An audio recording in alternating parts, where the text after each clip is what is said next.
going to go ahead and clean this area off as well. We're going to work on some of the fine lines, and she has just a few above the upper lip here, which we've actually worked on in the past, and then a little bit on the smile lines. Occasionally you'll see some little lines from the corner of the mouth and also down here in what we call the marionette area. So we're just going to touch up a few of these that we have today.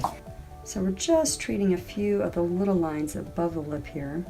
We're using a really light filler that's nice and malleable. It'll blend very easily. Typically the results with this you'll see somewhat immediately, but it does take a full 7 to 10 days for the filler to settle in and see what the final result is. Anytime someone's new to this, I'd always recommend coming back for follow-up, just to go over the results and see exactly how it's settled in. Sometimes what we can do too is add just a little bit along the lip border to sharpen that margin, and that sometimes will help with some of these superficial lines that come down across the lip area. So now what we're going to do is kind of work on this lower part of the smile line. For Jeanette, she has more superficial lines rather than deep volume loss. So we're gonna keep this treatment fairly superficial.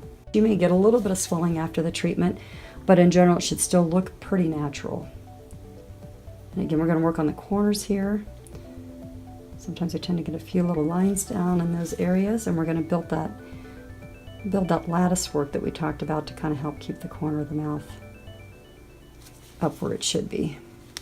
Now we're just going to go over these areas here too. I like to kind of just massage this down in here and kind of get this positioned exactly how we want it, but also help to kind of blend the product with the tissues underneath.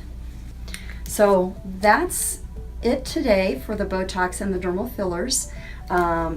We got a nice result with her with the filler. The Botox will take about 2 to 3 days to start kicking in, and it'll be 7 to 10 days before we see the full effect. We like to have you come back at that point in time again just to do a quick follow-up and see if there's anything else we need to do in terms of touch-up.